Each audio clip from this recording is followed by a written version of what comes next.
Muy buenas tardes. El día de hoy damos inicio al ciclo de videoconferencias 2013, la bioética ante los retos de la sociedad contemporánea. Este ciclo da continuidad al esfuerzo de la Comisión Nacional de Bioética por brindar un espacio de reflexión en torno a temas que por su importancia e impacto social requieren un abordaje desde el punto de vista bioético. En esta ocasión agradezco la presencia de la doctora Cristina Caballero Velarde. En la reflexión bioética mucho se habla de la necesidad de atender los dilemas que se presentan día con día. En este sentido, la ponencia que presentará la doctora Caballero se relaciona con uno de los dilemas bioéticos más frecuentes en el ámbito clínico, el tratamiento de pacientes en estado crítico, que representa un reto para el equilibrio de principios como la autonomía y la beneficencia. Las personas en estado grave de salud se encuentran en una situación de vulnerabilidad que demanda un cuidado especial a su persona y su dignidad. En consecuencia, la bioética apoya al establecimiento de pautas que propician una adecuada actuación por parte del personal de salud y de todos los involucrados, trayendo a consideración lo inadecuado de los tratamientos sutiles, la importancia de los cuidados paliativos y el acompañamiento integral del paciente y su entorno, entre otros. La doctora Cristina Caballero Velarde es médico cirujano con especialidades en pediatría y en terapia intensiva pediátrica. Es egresada de nuestra máxima casa de estudios. Tiene una maestría en bioética por la Escuela de Medicina en la Universidad Panamericana.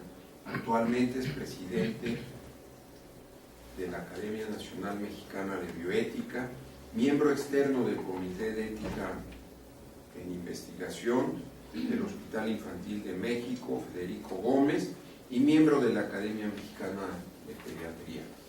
Dentro de su labor profesional podemos destacar la que realizó como jefe de servicio de la Unidad de Terapia Intensiva Pediátrica del Centro Médico Nacional 20 de Noviembre del ISSSTE. Se encuentra certificada tanto por el Consejo Mexicano de Certificación en Pediatría como por el Consejo Mexicano de Certificación en Terapia Intensiva Pediátrica. Es miembro fundador de la Asociación Mexicana de Terapia Intensiva Pediátrica y del Consejo de Certificación correspondiente. La doctora Caballero es profesora de posgrado y sinodal de exámenes profesionales de nuestra máxima casa de estudio. También ha asesorado 48 tesis de especialidad.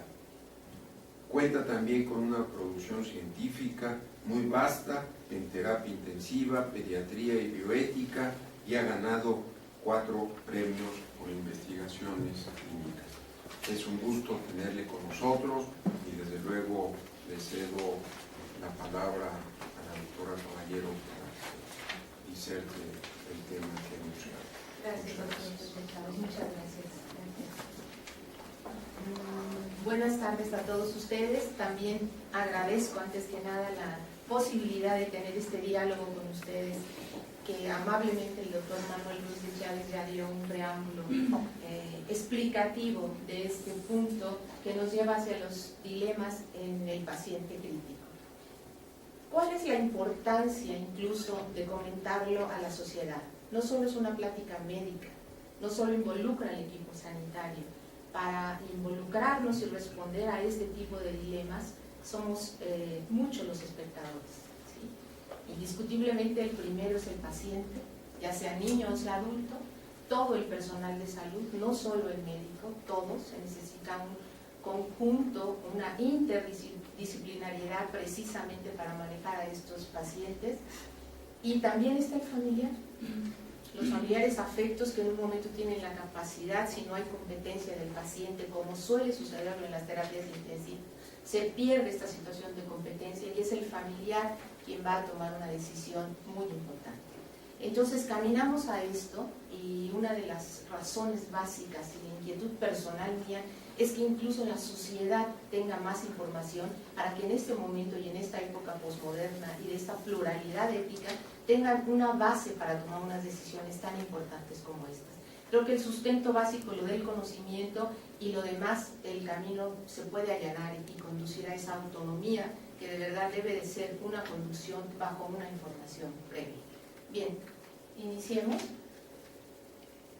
¿Qué temática vamos a tocar? En general vamos a tocar la relación bioética con las terapias intensivas en sí, los antecedentes, vamos a ser muy breves en este punto, qué tipo de dilemas nos enfrentamos nosotros, cuáles son los principios más importantes que están en juego y que determinan una decisión, cuáles son los valores y los valores de quién también.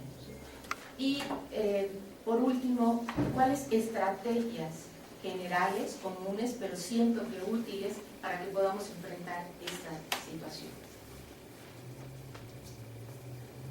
Bien, explicar aquí o dar alguna definición de bioética, bien, suena como reiterado, pero sin embargo esto es lo que tenemos en la academia y que está dentro de nuestros estatutos y que considero es una forma muy amplia de poder definir la bioética. Estudio sistematizado y transdisciplinario de las acciones del hombre sobre la vida humana, la vegetal, la animal, considerando siempre sus implicaciones antropológicas y éticas, con la finalidad de identificar racionalmente aquello que es bueno para el hombre y para las futuras generaciones. Punto muy importante. En esta época no solo nos preocupa como antes, qué va a pasar con hijos o con nietos. Está en una responsabilidad bioética el futuro de las generaciones siguientes. Dice, se sustentan siempre en un actuar humano acorde a los instrumentos que respalden los derechos humanos, tan importante como la vida, la paz, la igualdad, la dignidad, la libertad, todo eso. Si quisiéramos simplificar qué significa la bioética, podría yo decir que es la conciencia de la ciencia. Es a lo que nos ha llevado todo este avance espectacular desde mitad del siglo XX, que ha corrido más rápido de lo que la comprensión, no solo del médico, de la sociedad también ha podido comprender. Y es por eso que estamos como algo para preservar también las generaciones futuras. ¿Qué significa un paciente crítico? La medicina intensiva se ocupa de los pacientes que tienen una alteración fisiopatológica y que pone en peligro potencial su vida, pero siempre que el proceso sea reversible. Las unidades de terapia intensiva no son un lugar para morir exclusivamente. La muerte era antes un proceso que se veía natural y llevaba todo aquel todas las etapas importantes de esto y conducirnos. ¿Qué es lo que enseñó la terapia intensiva al existir en el mundo entero? ¿Y qué es lo que enseñó las maniobras de reanimación? Enseñaron formas diferentes de morir a la gente.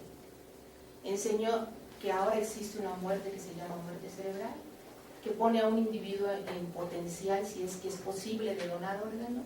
¿Sí? Enseñó lo que significa medidas desproporcionadas.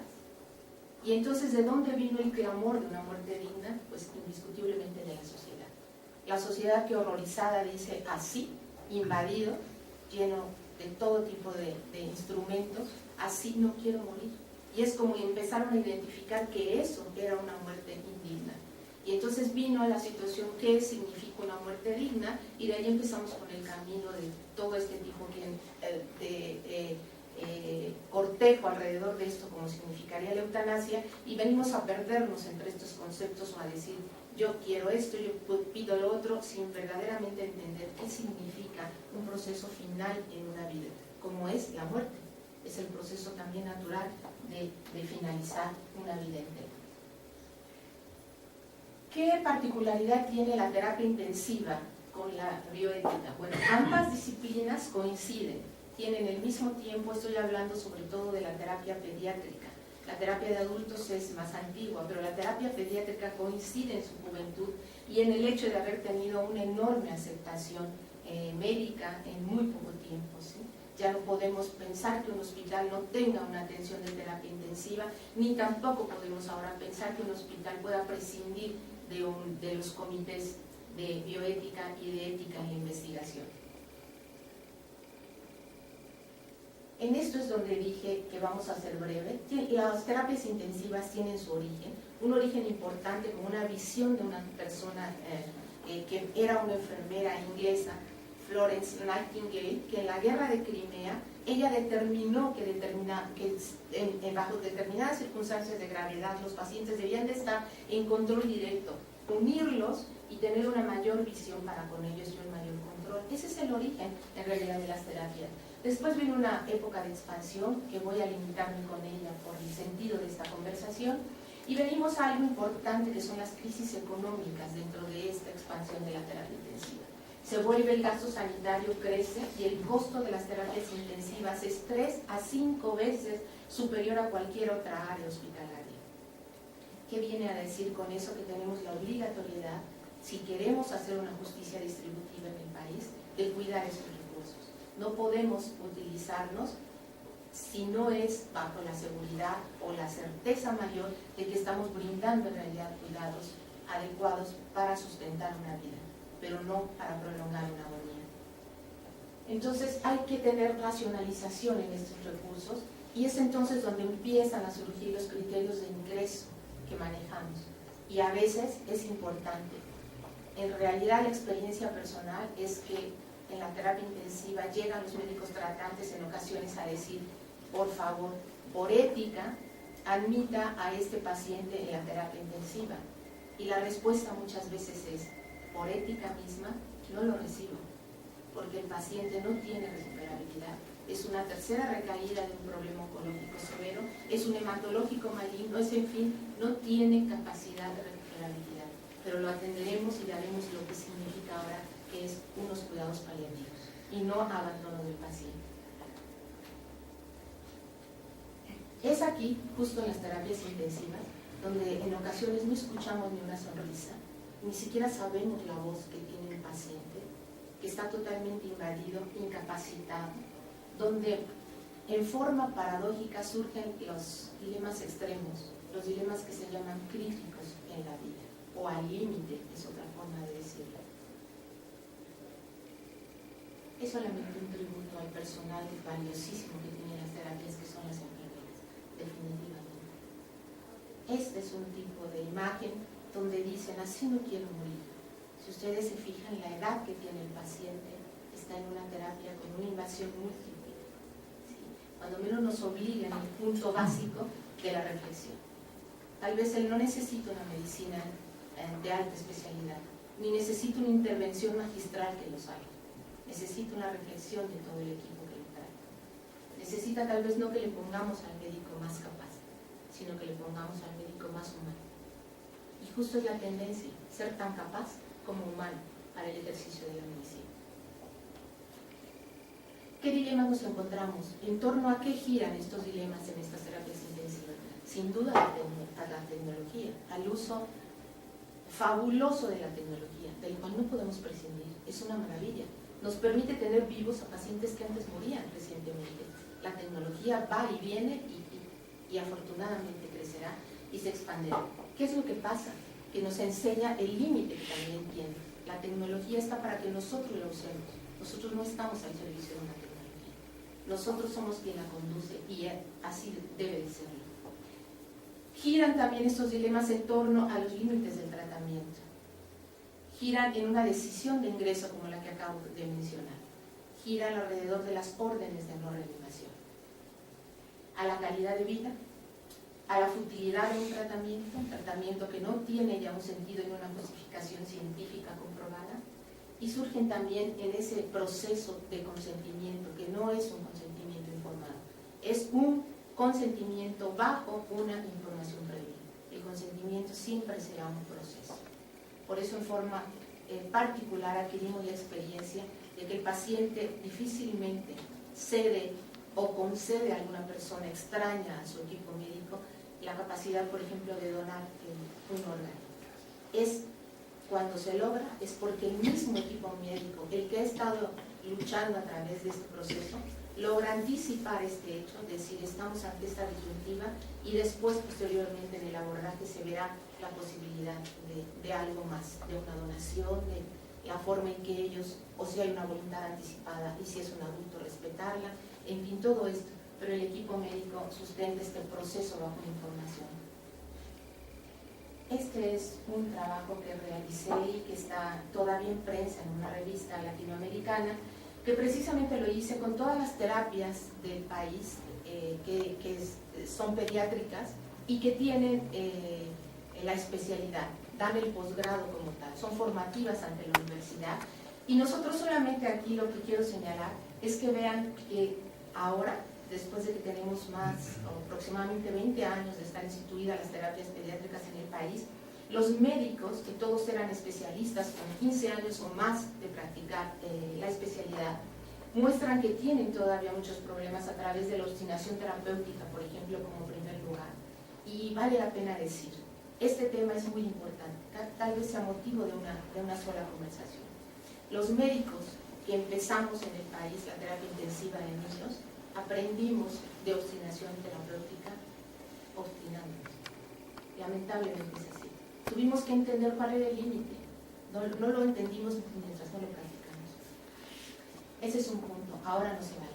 Ahora todo el mundo lo debe de saber, está inmerso dentro de su programa académico y ya no se puede justificar porque incluso ya vamos a tener una situación legal que enfrentar si nosotros hacemos este tipo de actitudes. Los diagnósticos, aquí viene otra vez, que va inmerso a la obstinación terapéutica, el diagnóstico de paciente terminal, el ingreso de pacientes oncológicos o hematológicos, que además de todo tienen disfunción orgánica múltiple, qué capacidad tienen ya de recuperarse, los alcances de la autonomía de un paciente. Se está trabajando ahora en que un niño a partir de los 8 años pueda tener esa capacidad de decidirlo, se está implementando eso a nivel pediátrico. Esta falta de conocimiento en bioética también lo consideran un punto importante, y finalmente las órdenes de no renovación. ¿Qué alternativas dan estos médicos para esto? Pues sin duda adquirir, eso es lo primero que pusieron, fíjense, quiero y necesito adquirir más conocimientos en bioética. Necesitamos un comité que funcione de bioética, necesitamos un consenso y una elaboración de guías. En esta parte anterior del comité funcional se refieren a que en las terapias intensivas no hay horarios y se necesitaría tal vez un apoyo en horas no normales de labor. Una legislación también adecuada que sustente y que dé protección legal, involucrar a la familia en la toma de decisiones, eso lo hacen mucho más los países del primer mundo, incluso ellos con mayor frecuencia tienen la presencia del familiar durante el proceso de reanimación cardiopulmonar. Quieren a la familia ahí para que se dé cuenta de lo que está sucediendo y inicie ese duelo y ese proceso de pérdida con mucha más rapidez y a lo mejor con menos afectación. Eso es lo que se argumenta para que la familia esté presente en las indicaciones de no reanimación. ¿Qué interrogantes surgen? Son preguntas muy importantes.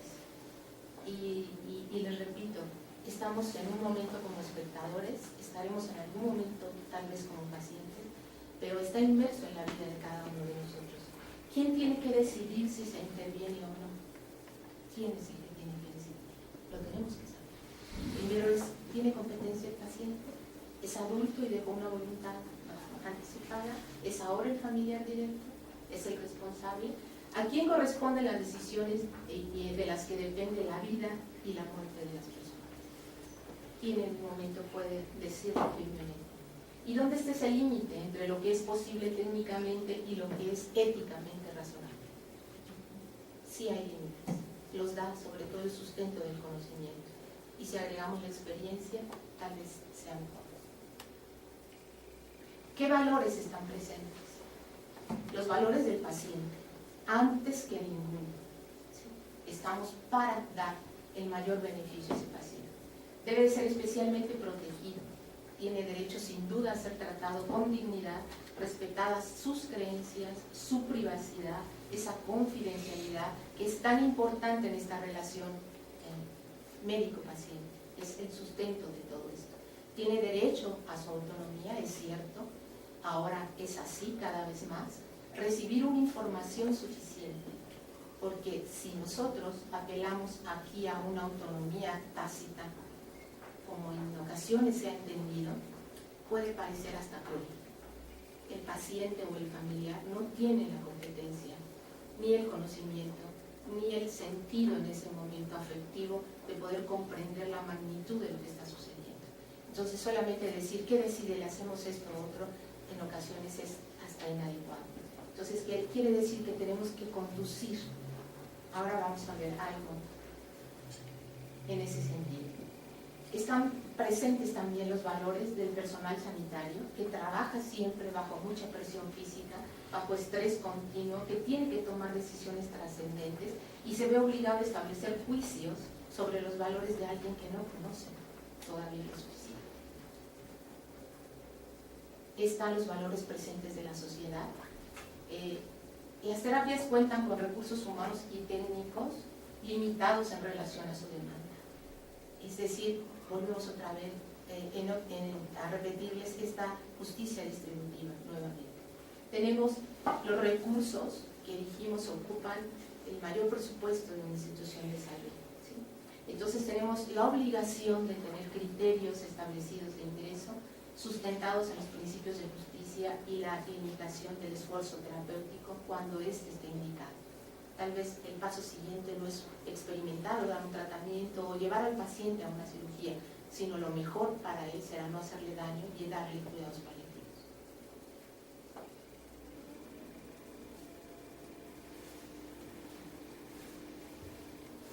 ¿Cuáles son los extremos de error que suelen suceder en esto? ¿En qué se basa? Número uno, en la presencia de la obstinación terapéutica, que en lo personal me satisface más este término que el de ensañamiento, porque siento que ya lleva alguna intención, un dolo de ensañarse o de hacer un daño. Es más bien la obstinación por no entender el límite de la tecnología. El abandono del paciente es otro extremo de error muy importante. Y lo último que sucede, y suele suceder sobre todo en los que inician su entrenamiento en estas áreas, es que tengan una acción brusca y precipitada o una indecisión paralizante. Es tanto el problema, es tan superior a mí, a mi conocimiento, a mi capacidad, que tengo una indecisión que me paraliza y no me permite tomar una adecuada decisión. Esos son los extremos de error que pueden suceder. La obstinación terapéutica también se llama distanasia, la conocemos, lleva implícito un componente de ensañamiento, crueldad, como he dicho. Ocurre cuando el avance científico y el tecnológico supera su regulación legal y ética. Quedamos rebasados con esto. Tratamiento fútil, tratamiento que no tiene ya una indicación precisa. ¿Qué motivos tenemos para elegir esto? Tenemos una ausencia oportuna de objetivos terapéuticos, no los hemos establecido. Eso no es adecuado. Eso no espera el paciente de un equipo médico. Tenemos confusión, tampoco. La tenemos que limitar y que darle secuencia a esto, sin duda. Confusión, ¿por qué? ¿Cómo la resolvemos? Tenemos ignorancia, que eso sería terrible. Y yo creo que sería el primer, ¿cómo decirlo? Sería la primer falta de eticidad cuando alguien pretende resolver algo sin tener el conocimiento para ello. Entonces, ignoramos, terrible, eso no puede suceder. O tenemos desconfianza.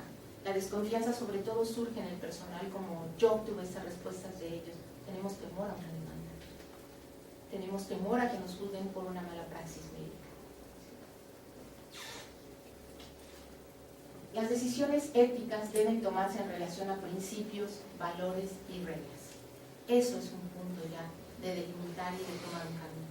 Tengo que decidirlo, repito, por principios, por valores y por reglas. ¿Cómo se sustenta esto? ¿Qué principios? Ya lo sabemos todos. Voy en pro de hacer el mayor beneficio. En ocasiones hacer el beneficio, les repito, es no hacer un daño. ¿Sí? La autonomía, el no hacer un daño, la justicia, la veracidad y auméntenle, porque ahora vienen muchos más que podemos hacer. La vida, la misma, la calidad de vida. ¿Qué valores están? La dignidad humana, la confidencialidad, sobre todo como predominio. Los valores sabemos que son muchos y que tienen su propio antivalor. Todo valor tiene un antivalor. Pero aquí la dignidad humana, la confidencialidad, el sentido de calidad de vida. Son, o prevalecen dentro de este conjunto. Tal vez alguno de ellos sean solo motivos de un tema, hablar de valores, hablar de consentimiento, hablar de dignidad humana, hablar, en fin, pero tratemos de dar un conjunto. ¿Cuáles son las reglas para declarar esto? Yo necesito una regla que me permita decir que mi paciente tiene muerte cerebral. Si no, no puedo pensar en una donación de órganos. ¿Sí? Entonces necesito apelar a eso y necesito saber cómo, quién y bajo qué sustento médico y legal, que es un diagnóstico que se vuelve legal, yo determino muerte cerebral. Y incluso saber como equipo médico que no soy yo quien fui su médico tratante quien va a llegar a determinar la muerte cerebral. Es otro médico ajeno al niño, pero con capacidad para hacerlo, que va a determinar pruebas físicas y también va a hacer estudios pertinentes, porque es un gran compromiso determinar muerte cerebral. Entonces, ahí está la regla presente. No perderse a hacerlo nos va conduciendo a lo demás. Nos perdemos desde el principio, difícil tomar un camino después. Las órdenes de no reanimación, ¿quién, cómo, cuándo? ¿Lo dejé explícito? ¿Dejé una nota o algo que determine el expediente de ese paciente que no va a tener reanimación? ¿O va a venir el turno de la tarde y va a darle reanimación, o el turno de la mañana decide que no? No, es todo un equipo y de quien gobierna o quien liderea ese servicio es que viene la congruencia con todos los médicos que lo van a tratar.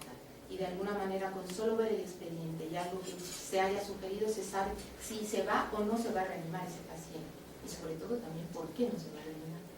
La limitación del esfuerzo terapéutico también. Iniciamos ya los cuidados paliativos, estuvieron de acuerdo los familiares, es así, lo han firmado, se ha determinado, adelante. Ahora, ¿cuáles son los cuidados paliativos? Ese es otro tema también.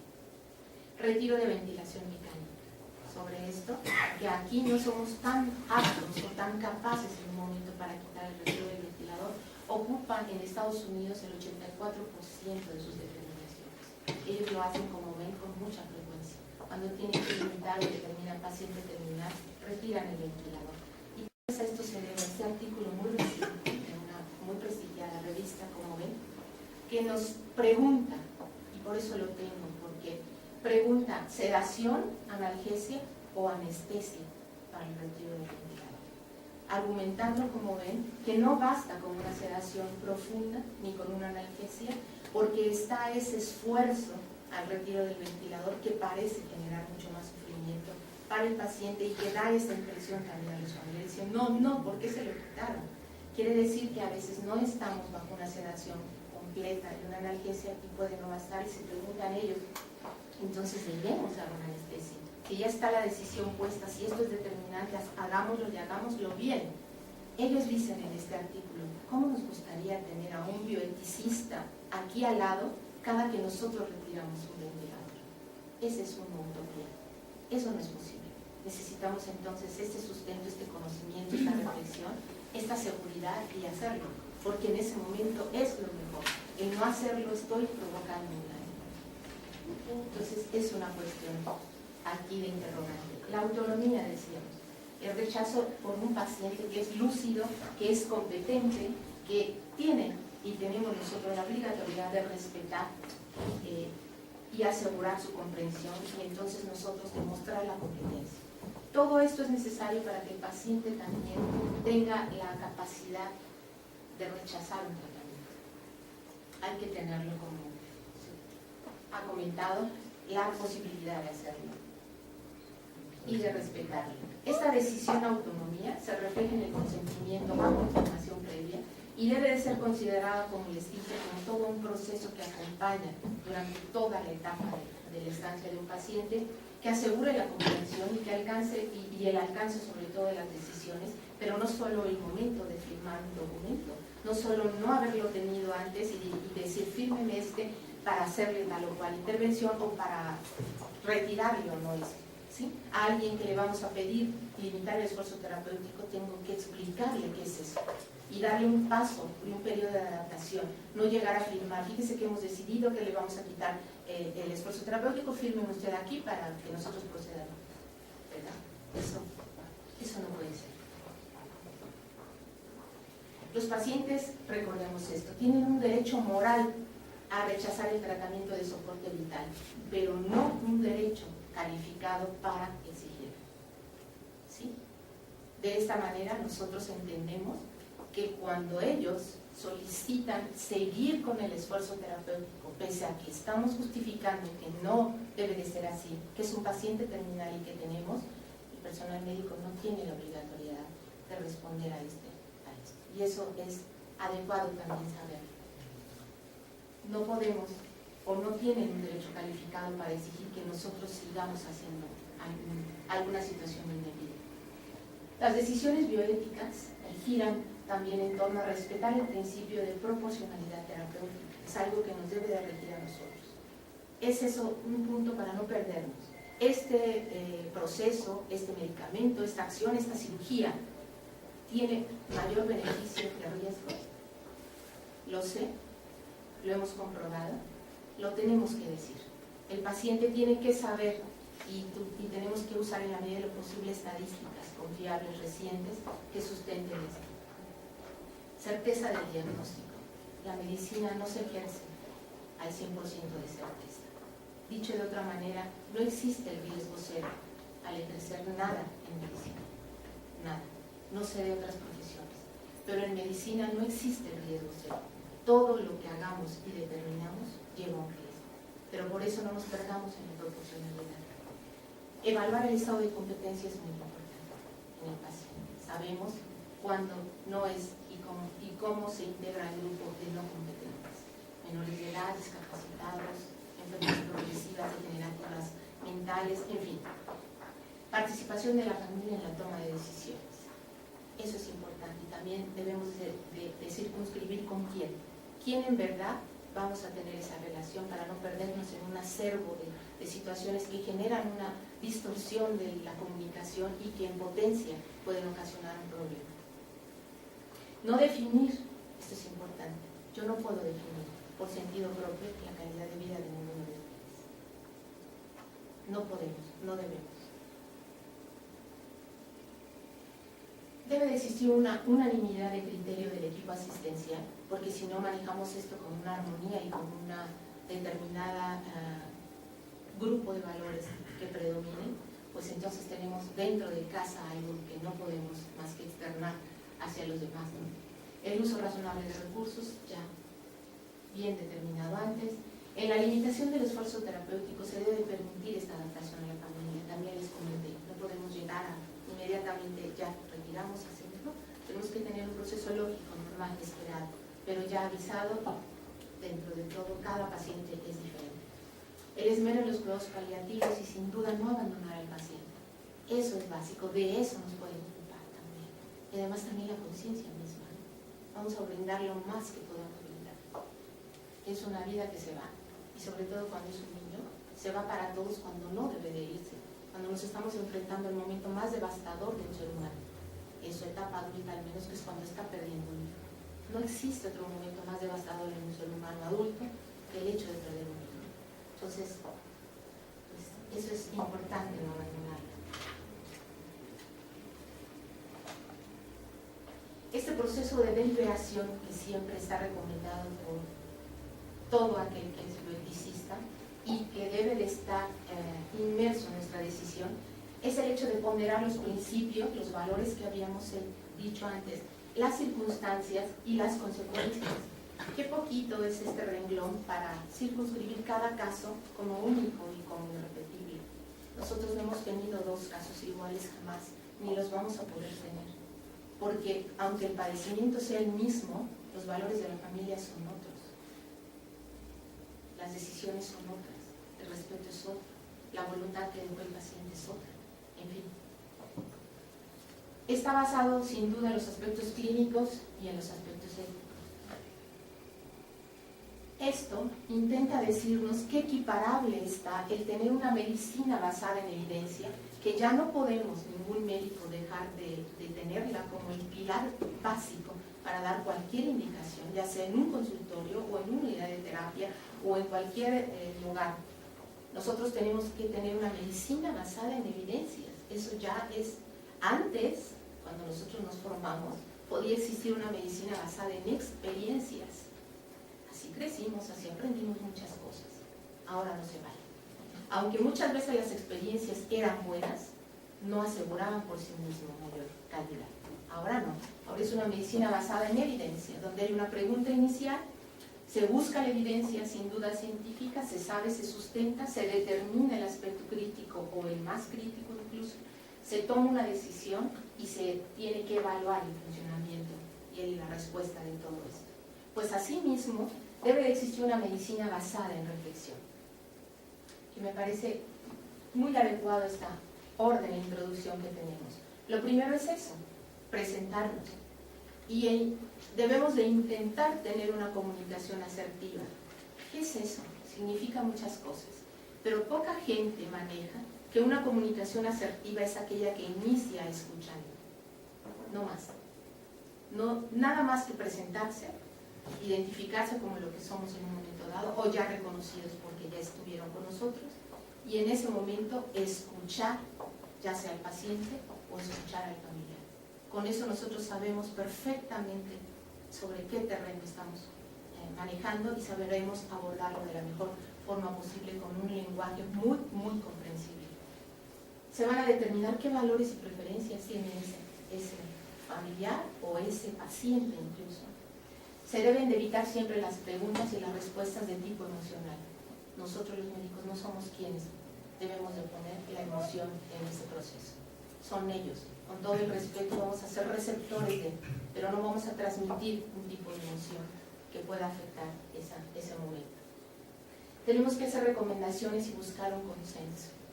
Eso es cierto. Estamos de acuerdo, el equipo médico también se acepta, se ve, el familiar también, se reúne todo este conjunto de valores bioéticos y de acciones bioéticas también para tomar una adecuada decisión.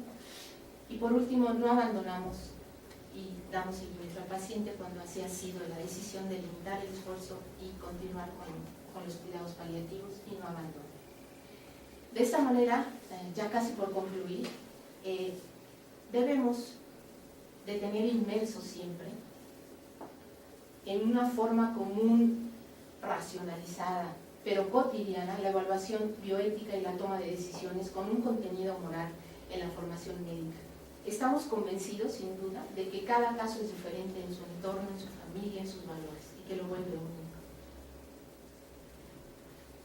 Tenemos que fortalecer una indispensable relación. Esta va a estar sustentada, como decía, en una comunicación de tipo asertiva, y ya daba yo alguna característica.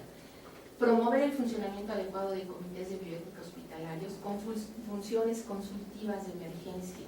Esto es a lo que se llama en relación a este tipo de atención. Ahora veremos.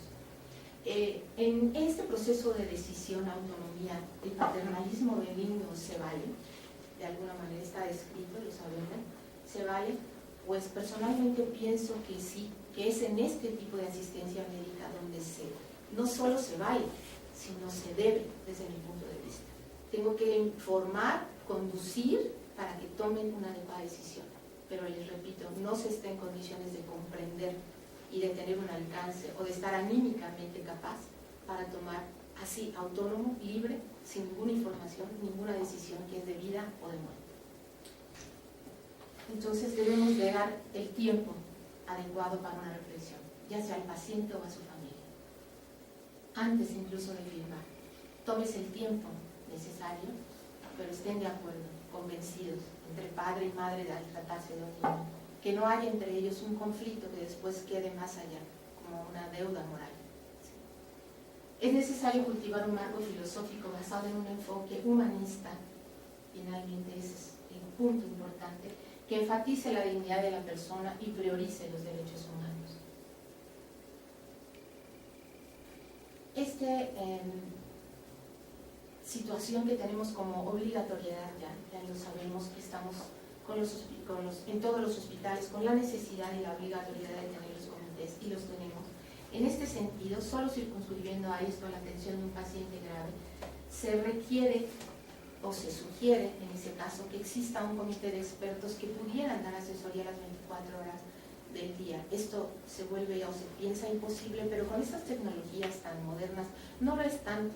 No queremos ahí al bioeticista al lado, no queremos al comité en pleno, pero sí queremos a alguien que en algún momento pueda decirlo. En ese momento, antes de venir para acá, me hablan del hospital donde ahora ejerzo, justamente para preguntarme si estaban en lo correcto de no tener una suspensión en un embarazo de 24 semanas en un niño con síndrome de Down. Eso fue vía telefónica. Se puede, se asesora, se toma una decisión enorme, ¿sí? Pero eso es lo que se pretende que haya para que funcione en un momento bajo este tipo de situación. Y no solo aquí, también en las unidades de emergencia es donde puede necesitarlo. Y bueno, esto es la parte final. Esto es el éxito de las unidades de cuidados intensivos. Está solamente en que demos vida, regresemos a la normalidad a los pacientes, a su etapa o a su vida funcional. Pues no, el éxito de los cuidados intensivos deberá ser medido siempre por la calidad de las vidas que preservamos, sin duda, ¿verdad? O que restauramos, pero también por la calidad de muerte de aquellos que mueren y la calidad de las relaciones involucradas en cada uno. Debemos de tener la seguridad que los pacientes, su familia, no va a recordar, al menos con tanta facilidad, qué dosis de medicamento le di, qué tipo de cirugía, qué técnica quirúrgica utilizar, ¿sí? Si le di más o no presión positiva en el ventilador, si la alimentación parenteral era adecuada o no. Pero lo que siempre van a recordar es qué valores estuvieron involucrados en esta relación médico-paciente que establecieron en ese marco de dolor y de angustia ante unos pacientes así. Y es ahí donde también la sociedad, como ven, debemos de estar conscientes, informados, que en algún momento estaremos involucrados en torno a esto. Bien, yo con esto termino y les agradezco de verdad mucho su atención. Muchas gracias.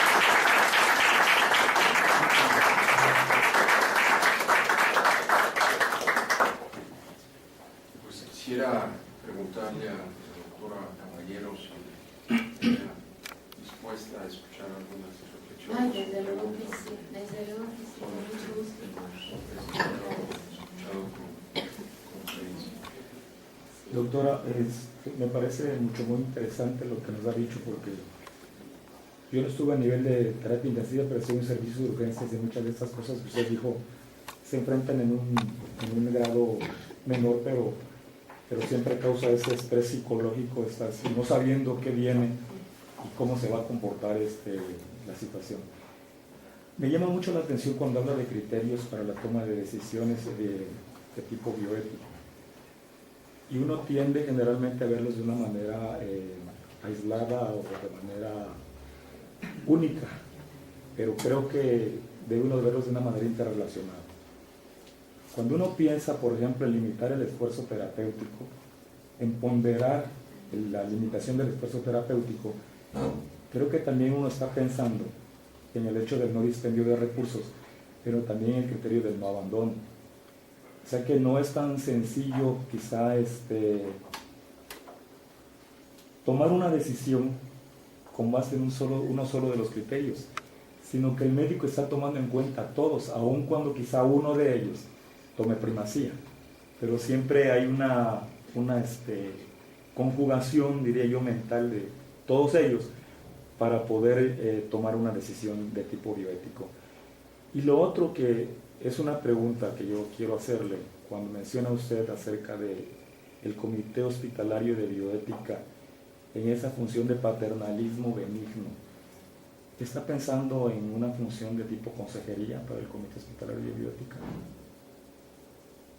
Bien, en relación a su primera intervención, mire, nosotros al decir, o cualquier médico que diga limitación del esfuerzo terapéutico, tiene que ser secundario a haber determinado un paciente terminal.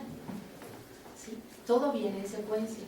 No llega nadie a decir, este paciente tiene limitación de esfuerzo terapéutico, no. Llegamos, este paciente es un paciente terminal, por esto, por esto, por esto. Paciente terminal es agudo o crónico. Crónico es aquel que sabemos, no hay una medida médica ni intervencionista que mejore su calidad de vida y va a fallecer en el transcurso aproximado de 6 meses. Agudo es aquel con la misma definición, pero que aproximadamente durará un máximo de 1 mes para fallecer. En ellos no estamos haciendo algo en pro de una vida, sino estaríamos prolongando una agonía. De esta manera, para hacer un criterio de paciente terminal, sí los hay. Si nos basamos en índices de intervención terapéutica, en índices de morbilidad, en índices de relación riesgo-beneficio, el principio de proporcionalidad terapéutica, en fin, está sustentado en los conocimientos y varios puntos médicos para que entonces sí podamos determinar o sugerir o solicitar la limitación del esfuerzo terapéutico. Posteriormente viene con eso paralelo el cuidar los recursos. Pero lo primero es eso, establecer y quedar bien con el paciente. Lo siguiente que yo decía en relación al paternalismo benigno, que si se vale o no se vale, es en torno a asumirlo con el mismo paciente y con su familia, ¿sí? Porque hemos estado en diferentes foros de bioética y ahora no, hay que la pluralidad, ahora no se vale el paternalismo, fuera el paternalismo, viene ahora la autonomía, sí, pero con sus límites y sobre todo sí con su orientación. No como antes no había una orientación tal porque el paternalismo venía y decidía, yo con la experiencia que tengo como médico, decido que lo mejor para ustedes es esto. Bueno, doctor, si usted lo dice, lo tenemos que hacer. Ahora no, ahora viene al revés, ahora tenemos que informar plenamente lo positivo, lo negativo, los riesgos, tanta pregunta que hace ahora, que llegan ahora con nosotros, con su Google, con todo puesto por computadora, es que yo ya vi que mi padecimiento es este, que mi pronóstico, que todos vienen muy inquisitivos, muy conocedores. Es a eso a lo que me refiero, a darle información de parte de un médico para que ellos tomen esta decisión, no para el comité. El comité sabrá deliberar en base a eso cada caso y tomar y auxiliar. Gracias. Sí. Dentro de los dilemas que presentó las unidades de cuidado intensivo no sé si se averiguó, quizás sería interesante averiguar, los desacuerdos entre el equipo de salud que fueron mencionados, que el médico de la mañana y luego llega el de la tarde y luego llega el de la noche, que luego genera muchísima confusión y conflictos entre los familiares, porque el médico de la mañana dijo algo y hizo algo, y luego llegó el de la tarde y dijo lo contrario y hizo lo contrario, como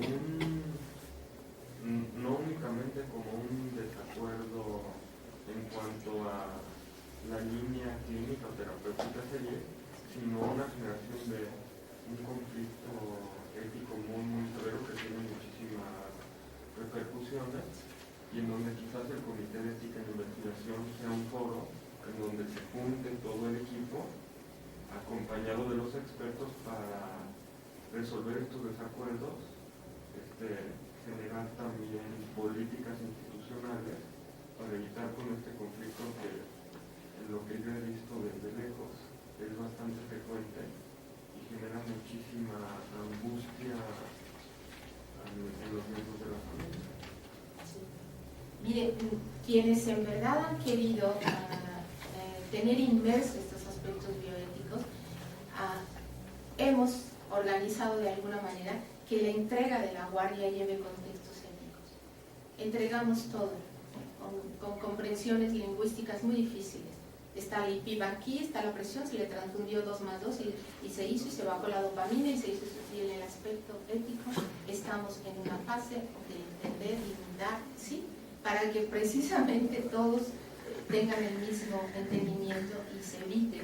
Es muy penoso querer no tener conflictos cuando se tiene tanta responsabilidad y que la falla sea interna. Somos los primeros que tenemos que ordenarnos, y eso queda quien dirige un servicio, ordenar que existe ese criterio, y si no es unánime, cuando menos que sea más plural y que estén de acuerdo para poder conducir hacia el familiar y verter todo eso. Esto que usted dice es una cosa muy triste que pudiera sucederle. Además también ayuda mucho el hecho de decir, tales médicos son los que van a tener que dar esa información para tales pacientes. O sea, de alguna manera llevar como un hilo conductual de que no vamos a hablar con 7 familiares que vengan este día más otros que tienen que venir de viaje a venir acá, ¿no? Tenemos que hablar con los responsables que tomen decisiones o bien con el paciente si es competente, de esta manera para dejar claro quiénes y qué conducta se van a llevar. Eso es básico para el personal directamente. Es tal vez uno de los requisitos que ponemos. Vamos a estar de acuerdo, ¿no? ¿Qué valores están aquí en juego? Vamos a determinar tal cual, y en las entregas de guardia viene una entrega también ética, en el sentido de qué es lo que estamos diciendo. ¿Alguien más?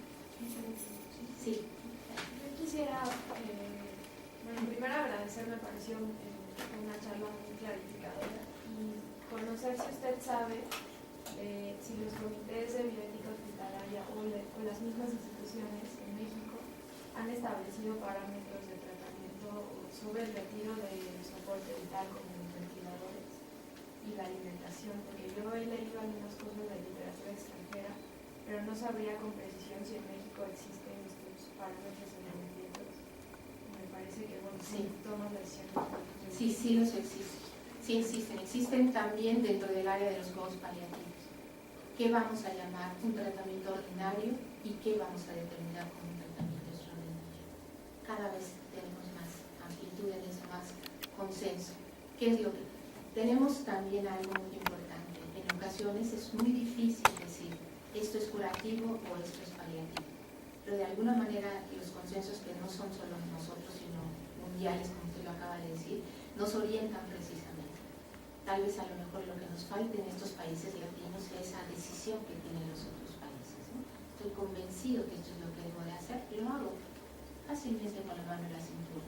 Aquí nosotros, por ejemplo, nos cuesta mucho más trabajo retirar un soporte ventilatorio que no haberlo puesto, ¿no? La decisión de no hacerlo desde un principio se facilita un poco más al hecho de ir a retirarlo, sobre todo cuando se trata de un niño. Pero en un momento dado es eso, el conjunto de conocimientos y de experiencia que llevan es que estoy haciendo peor. Si yo se lo dejo, estoy haciendo todavía lo que no quiero, un daño. O sea, es más daño ahorita mantenerlo que en un momento que ese es precisamente este sentido y esta educación bioética. ¿Algún otro comentario? ¿A distancia? ¿A comentarios? Bueno, pues nuevamente muchas gracias.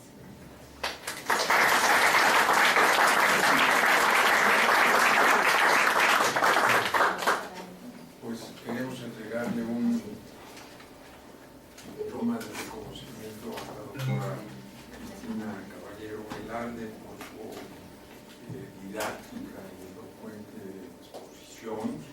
Ha sido pues la que da pie a nuestro ciclo de videoconferencias de 2013 y desde luego ello nos permite congratularnos por la magnífica exposición y que desde luego es un tema en bioética que habremos de seguir abordando con la pasión de su presentación que nos ha hecho. Entonces, Cristina, pues te agradezco mucho tu conferencia y desde luego, pues si tienes algún otro tema, estaremos muy atentos a incluirlo en el programa de las videoconferencias. Recordarte que esta videoconferencia forma parte del programa de servicio profesional de carrera y se han puesto las preguntas que nos deberán responder para acreditar y cumplir con los créditos que se exigen al respecto. Así que muchas gracias. No sé si vuelven a poner las preguntas, las dejamos, pero de lo contrario Muchas gracias. Muchas gracias por sus Aplausos. comentarios.